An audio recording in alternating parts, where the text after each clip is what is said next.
संयुक्त परिवार के बाकी के सभी लोग बहुत परेशान हो गए और वह सब किसी तरह इन दोनों को समझाकर इस झगड़े का अंत करना चाहते थे। जब सभी के प्रयास काम नहीं आए तो वे लोग पति पत्नी के इस जोड़े को घर के सबसे बुजुर्ग सदस्य यानी दादाजी के पास लेकर गए। जब दोनों पति पत्नी दादाजी के कमरे में प्रवेश किए तो दादाजी ने उन दोनों को बैठने के लिए कहा और फिर पूछा कि बताओ तुम्हारी समस्या क्या है।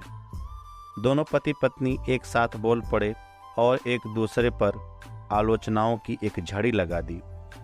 जितनी कमियां पत्नी अपने पति में गिना रही थी उससे ज़्यादा कमियां पति भी अपनी पत्नी में गिना रहा था और कई मिनटों तक यह सिलसिला चलता रहा। दादाजी ने भी इन दोनों को नहीं रोका और इनको अपना अपना गुस्सा एक दूसरे पर उतारने दिया।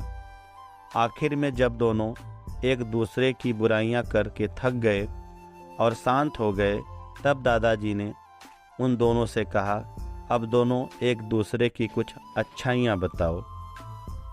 जब अच्छाइयाँ बताने का समय आया तब दोनों ही पति और पत्नी एकदम से चुप हो गए। शायद गुस्से में उन्हें कुछ याद नहीं आ रहा था या फिर गुस्से की वजह से ही वह एक दूसरे की अच्छाइयाँ बताना नहीं चाहते थे।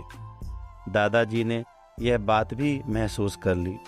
थोड़ी देर तक जब कोई भी नहीं बोला तब दादाजी ने कहा, अच्छा ठीक है, यह लो पेपर और पेन और एक दूसरे की अच्छाइयाँ इसमें लिखो।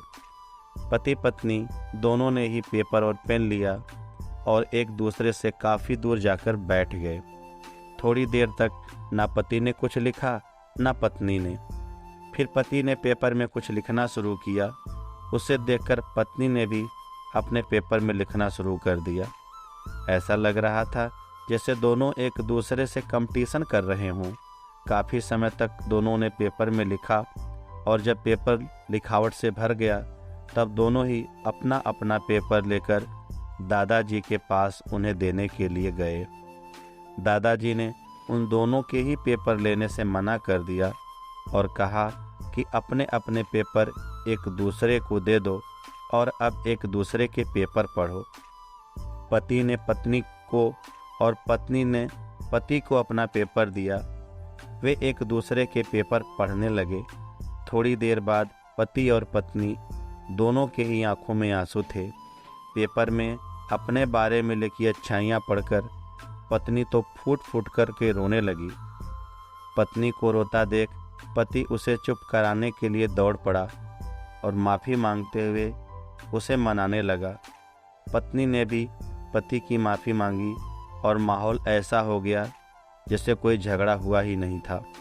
दोस्तों, कमियां और खूबियां जगत के हर इंसान में होती हैं। हमारे ऊपर होता है कि हम कमियां देखकर अपने जीवन को नरक बना लें या खूबियां देखकर अपने जीवन को स्वर्ग बना लें। अगर यह कहानी पसंद आई हो तो इसे साझा करें, मेरे चैनल को सब्सक्राइब करें और अपनों तक ज़रूर भेजें ताकि मेरा मनोबल बढ़ सके। धन्यवाद।